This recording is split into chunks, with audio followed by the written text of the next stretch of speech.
Chris, what are you doing home? Angela, my wife of 28 years, asked. She had just stepped through the garage door and saw me sitting at our kitchen table, less than 10 feet away. Her body was partially blocking the tall, younger man who was following her into our home. As always, Angela is beautiful. She is a striking 5 feet 9 inches and a healthy 145 pounds. Her auburn hair is cut over her shoulders. She always dresses professionally for work. Today, she's wearing a white blouse. I noticed that she had an extra button undone, and the cleavage between her spectacular 38D cup breast was mouth-watering. Her black linen skirt highlighted her world-class legs, and the 3-inch heels made the delicious cheeks of her ass fill out the back of the skirt to perfection. I briefly considered Angie's idiotic question and responded just as stupidly, "I live here." The quick flash of irritation that had been increasingly prevalent over the last few weeks surfaced when she spit out, "Of course you live here. What I want to know is why you are home at 3:30 in the afternoon." I jokingly tell anyone who will listen that I had loved Angela since we first met. I had an appointment with 4 of the top people in her company, and Angela was their administrative assistant.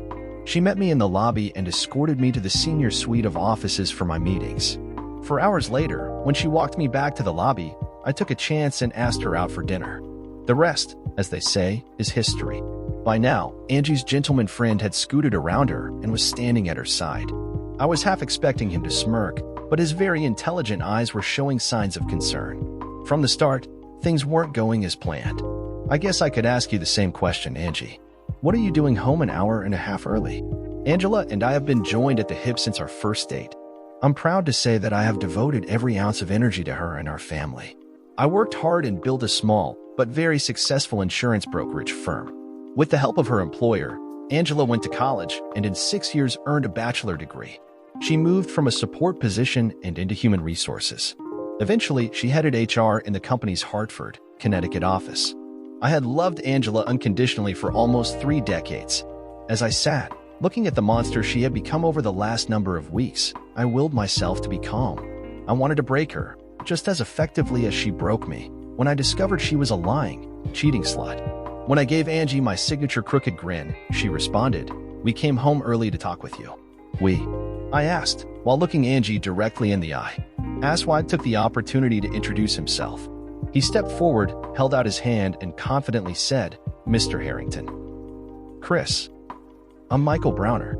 I'm the new attorney at Kellerman & Sons, and I've been working closely with Ong for the last couple of months." While continuing to stare Angie down, I ignored his offered hand. I clenched in the primal instinct to jump up, wrap my hands around his worthless neck, and squeeze until his eyes popped from his skull. Instead, I growled, "I know exactly who and what you are."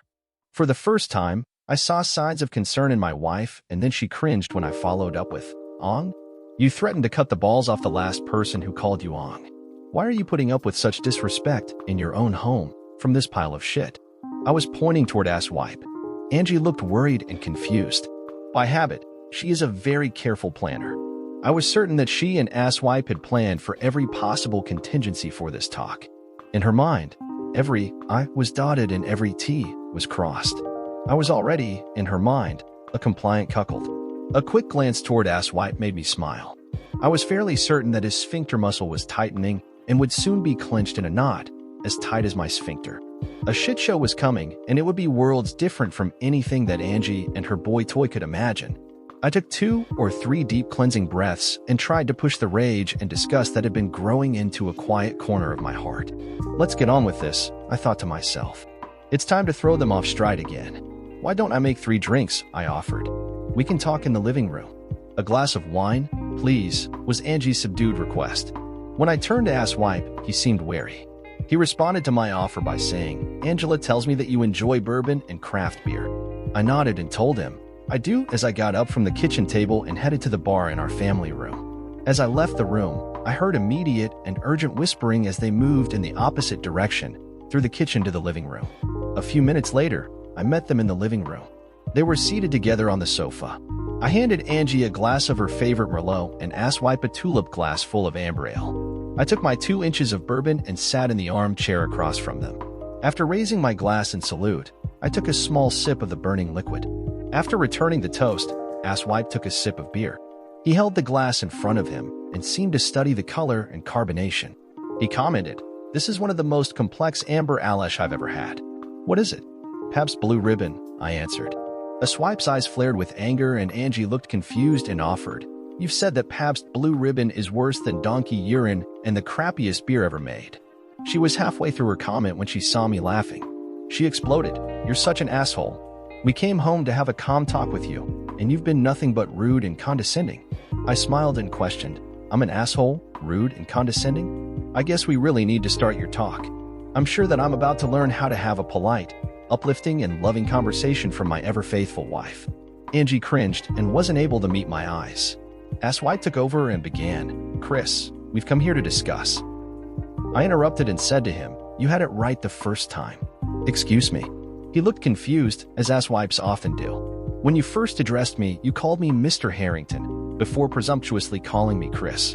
I greatly prefer, in fact, I insist, you call me Mr. Harrington." As his face started to turn red, I finished with a shrug and said, "Or sir."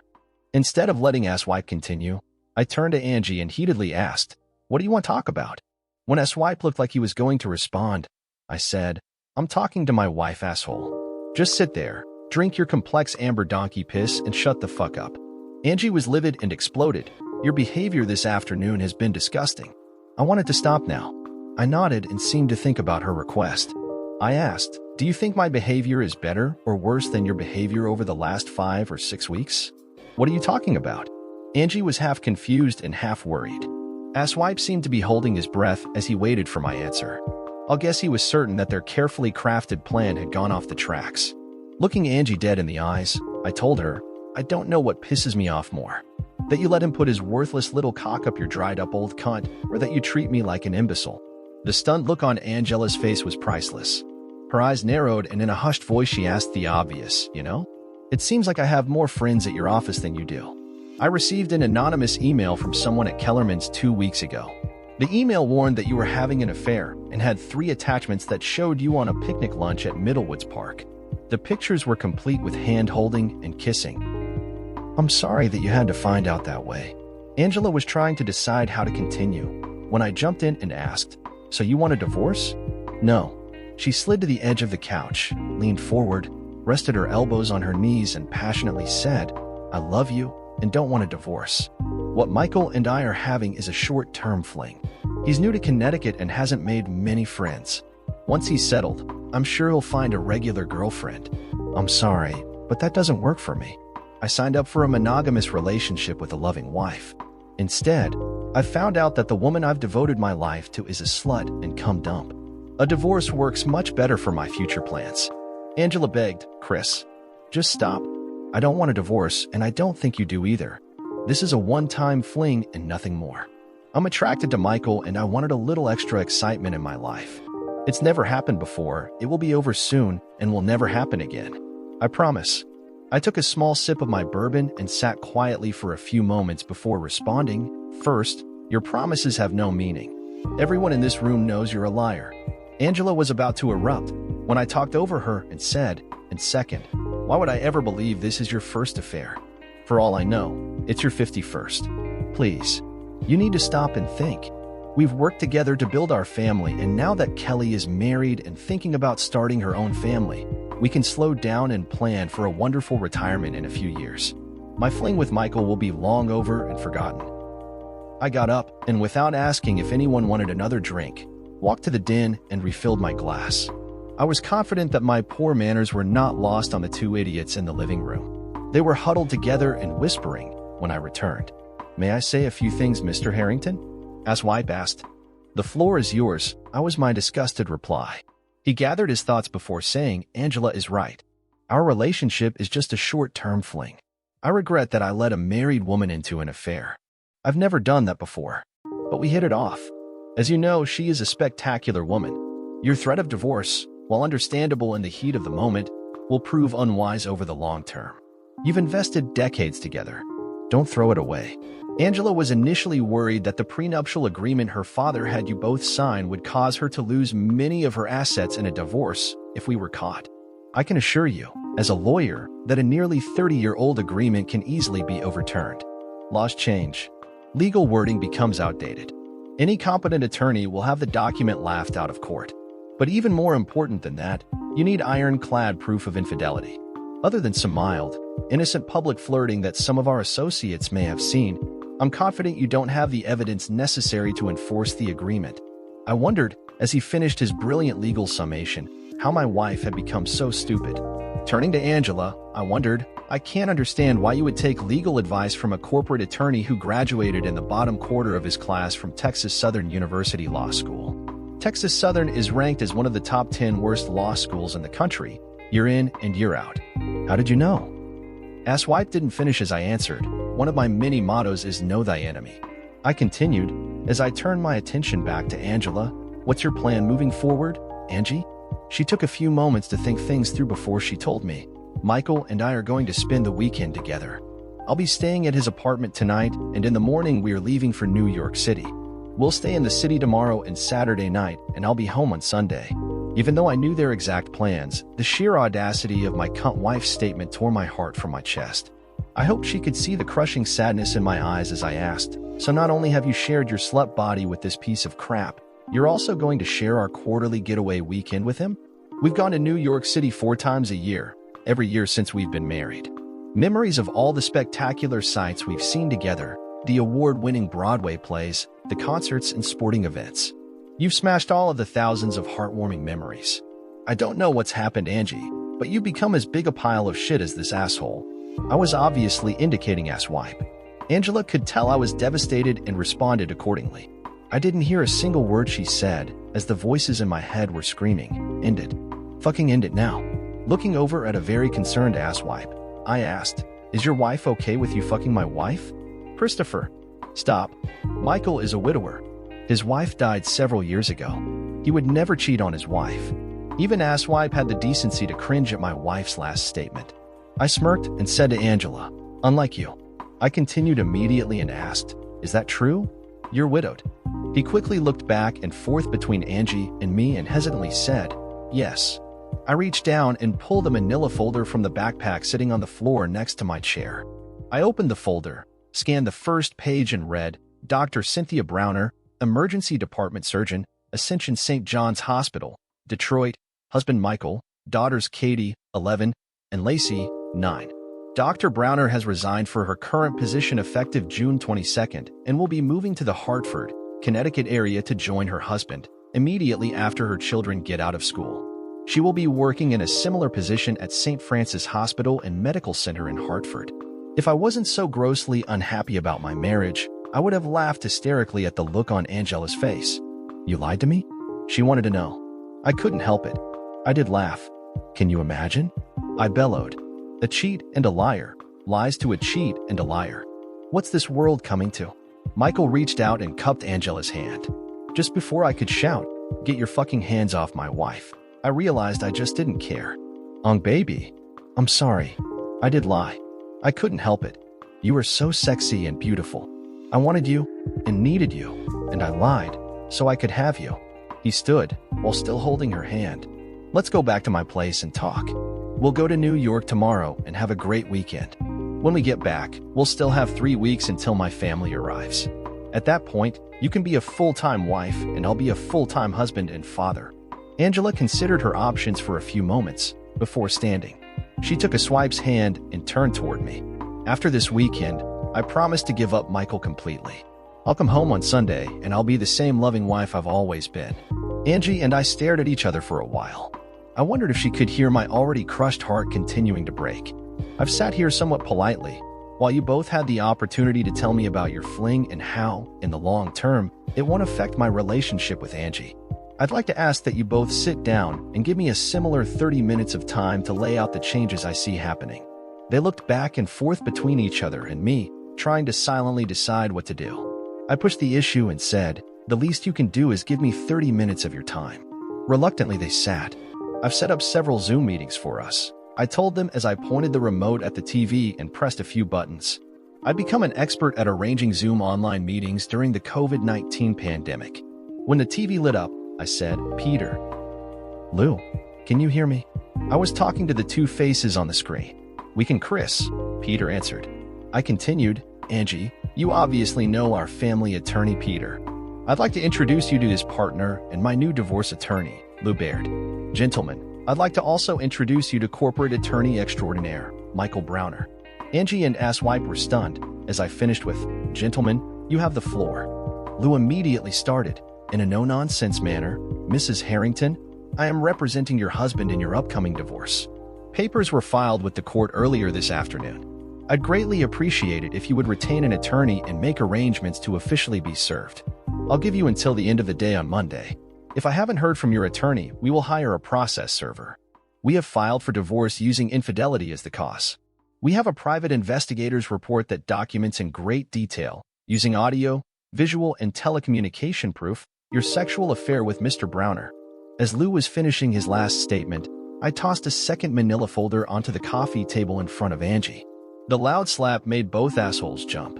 It's a copy of our divorce petition, including the PI report, I told the stunned couple. While Asswipe reached for the folder, Angie looked back to the screen. We will be insisting that the prenuptial agreement is fully enforced. I know that you are aware that every 2 years all of your family's business and personal legal matters are reviewed.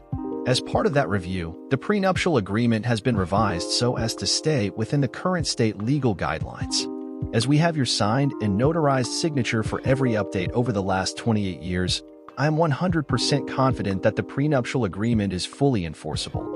Per a vote last night, by the Board of Directors of Harrington Brokerage, you are relieved of all corporate responsibilities and you are no longer associated with Mr. Harrington's firm in any way. You will have 7 days to return your card to the company. Your company credit cards have been paid off and canceled. Your cell phone will be canceled in 7 days.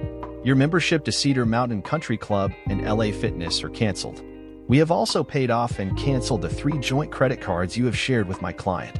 We have frozen your joint savings, checking, and retirement funds. Per the prenuptial agreement, we expect an 80/20 split of the cash and near-cash assets in Mr. Harrington's favor. Per the agreement, Mr. Harrington will retain your house free and clear. We have asked the court to expedite your eviction. As you have a home that you have been sharing on occasion with Mr. Browner, we will argue that it is easier for you to move. We are asking the court to give Mr. Harrington full possession of the property immediately and give you 30 days to remove your personal property from the house.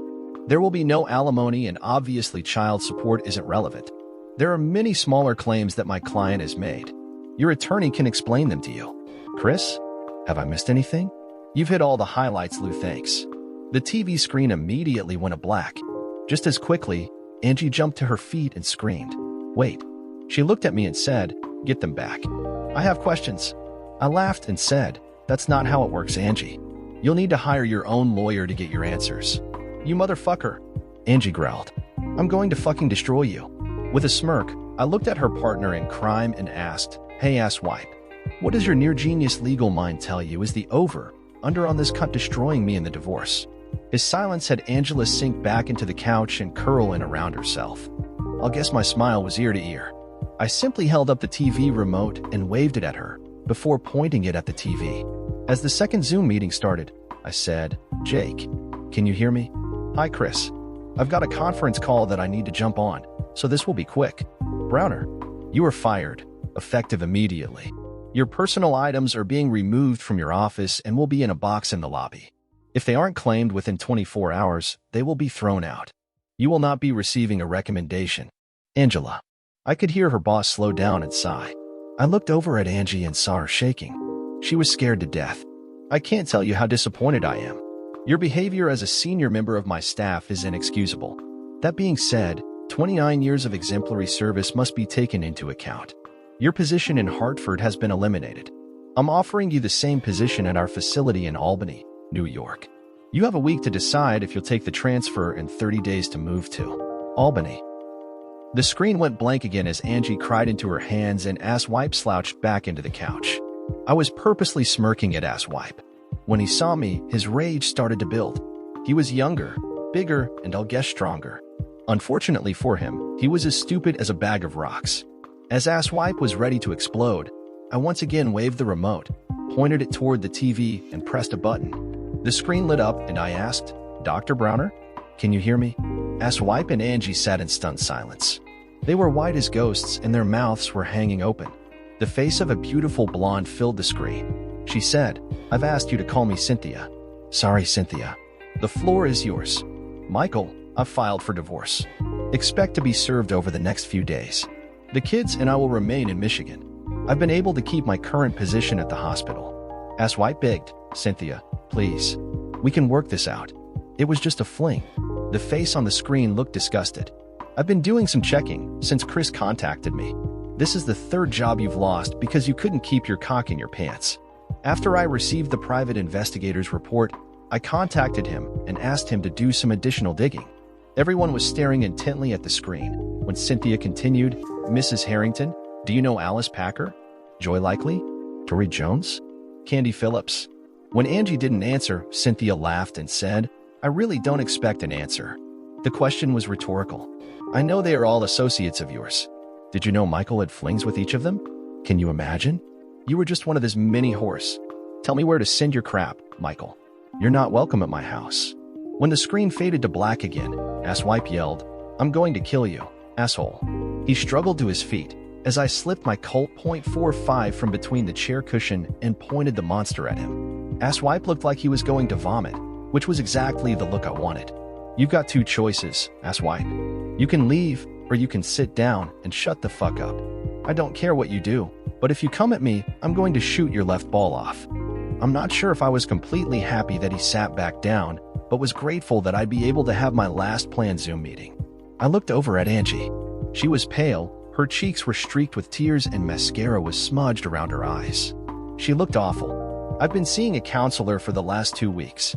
Angie groaned and cried into her hands. It's kind of funny. You cheat, lie and share your cunt with this asshole and I'm the one that needs a mental health expert. I laughed and said, how fucked up is that? A few moments later, I told Angela. After I told Dr. Waters our story, she asked me a question that's helped me a great deal. She asked, do you understand the old saying, love is blind? When she asked the question, it was like a light going on in a dark room. I loved you so much that I would have never known you were a cheating slut, if not for the anonymous email. My love was so strong that it overlooked your warts. Hell, in my eyes, you didn't have warts. I hope you know, you'll never find anyone who will love you as much as I did. Angie continued to cry and rock back and forth on the couch. I'm going to continue seeing Dr. Waters. I think it's important to have someone to trust with your innermost thoughts and feelings, especially after such a devastating event. I would have never imagined it was possible for someone I loved so much could humiliate and disrespect me to such a degree. But the good news is, I'll get over the hurt and humiliation, just like I will get over you. I told Dr. Waters about my plan for today. She isn't a big fan of revenge, but thought the first 3 Zoom meetings were okay. She thought that you deserve some payback. She did try to talk me out of our next Zoom meeting. She thought that the pain it would cause me might take me back a few steps in my personal recovery. I've thought about it and will admit that Dr. Wilson is probably right. The next Zoom meeting is going to do me more harm than good.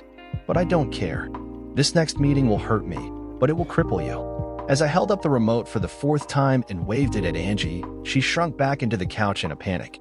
I pointed it at the TV and pushed the button. All eyes were riveted to the screen, and when the face appeared, Angie groaned. Oh no. Oh no. Please God. Oh no. I love you, Daddy, said my daughter Kelly. I love you too, sweetheart. Why? Angie shrieked. How could you possibly be this awful to me? I heard it all, Mom. I've heard every word you and your asshole boyfriend have said over the last hour. I've heard what you've done and what you plan to do. You disgust me, Mom. Sweetheart, please. This is a very complicated situation. You're too young to understand. It took Angela's breath away when Kelly responded, fuck you, Mom. I'm a 26 years old, a happily married woman. Your situation isn't complicated. It's grotesque on one hand and pitiful on the other. I don't know what's changed, but you were selfish and totally self-absorbed. Angela was breathing deeply as she begged, Kelly, baby, I've been so lonely since you moved away. It was like I was living in a fog. I missed you so much. Kelly's face on the screen looked perplexed. So what you're saying, Mom, is that it's my fault you've become a liar, cheat and slut, crushed dad, and are going to get divorced. No, that's not what I'm saying, and you know it. It doesn't matter, Mom. I think we all need a break from you. Kelly, Angela shouted, I'll come to Boston this weekend and we can talk. I'm so sorry this has happened. I need to be with my baby girl. That's not going to work, Mom, for 2 reasons. First, you'll be in New York, fucking your worthless, unemployed, newly divorced boyfriend. I'm not going to New York, Angela insisted. And second, Scott and I have planned a small private celebration for our closest family and friends. We've rented a venue closer to Cape Cod. Baby. Oh, baby. What are you celebrating? Since you aren't invited, I'll tell you. I'm 3 months pregnant and we'll be having a baby girl in February. Kellyanne, I'm your mother and I insist that you invite me. That's not going to happen, Mom. I want my special party to be filled with love and happiness and not the lying, cheating, and disrespect that is consuming so much of your current life. Goodbye, Mom. For the 4th time, the screen went blank. As Angela sat and cried, I got to my feet and tucked my pistol into the back of my pants. I'm going out for dinner and we'll be back in 2 hours. Looking at Angela, I said, please pack clothes and other essentials. You won't be allowed back into the house until the court responds to my divorce petition. I'm told that will take a week. Looking at Asswipe, I said, you've seen what I am capable of doing. I'm giving you 3 days to move out of the state. If you are still here on Monday, I'll have you crippled in a much more literal sense. After pulling open the front door, I looked back at the utterly defeated cheaters and said, enjoy your weekend in New York. It's supposed to be beautiful both days. Dear listener, if you have reached this far, please click on the subscribe button. It will be a great help.